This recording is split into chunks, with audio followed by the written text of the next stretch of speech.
What is up this year? LA in a minute, and we're less than a month out from the November 5th election, which is going to have incredible consequences, not just nationally, but right here in Los Angeles. And I received my official voter information guide, which is thick, unruly, and overwhelming.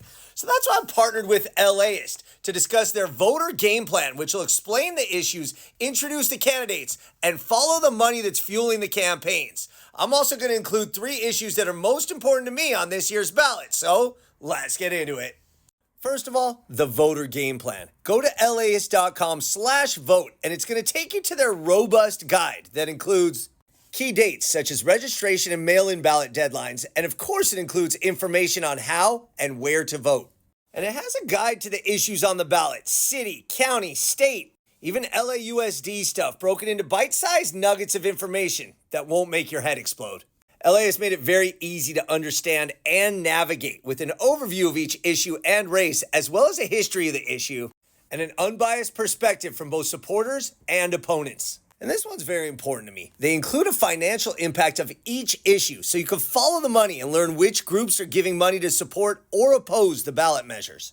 Now, for me, I think there's 3 very important issues that stand out. The first is Proposition 3. Proposition 3 would reaffirm the right of same-sex couples to marry in California. This constitutional amendment from the legislature would remove outdated language from Proposition 8, which was passed by California voters in 2008 and later overturned in court, that characterizes marriage as being between a man and a woman. If passed, this will preemptively safeguard LGBTQ+ marriages amid concerns that the U.S. Supreme Court could change things in the future.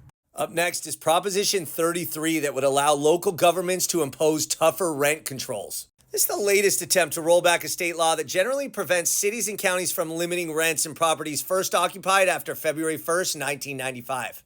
According to the Harvard Joint Center for Housing Studies, about 56% of LA area renters are burdened by housing costs, meaning they pay more than 30% of their income on housing, a level deemed unaffordable by government standards. The third issue I find very important is Measure A, raising LA County sales tax to fund homelessness efforts. Measure A would replace the existing quarter-cent sales tax approved by voters in 2017 on Measure H with a new half-cent sales tax. The increased revenue would potentially be over $1 billion a year, and it would continue homeless services indefinitely, funneling money into new efforts to develop affordable housing, providing rent relief to struggling tenants, and offering free attorneys to renters facing eviction. Now, those are just 3 of the many issues on this year's ballot. Again, this responsibility can feel overwhelming, but it doesn't have to. Go to LAist.com and click on Voter Game Plan. They'll tell you all about the issues and the candidates, even tell you the deadlines and where and when to vote. That's LAist.com Voter Game Plan to make sure you're comfortable and confident in how you're voting in this year's election. All right, LA, it's been a minute.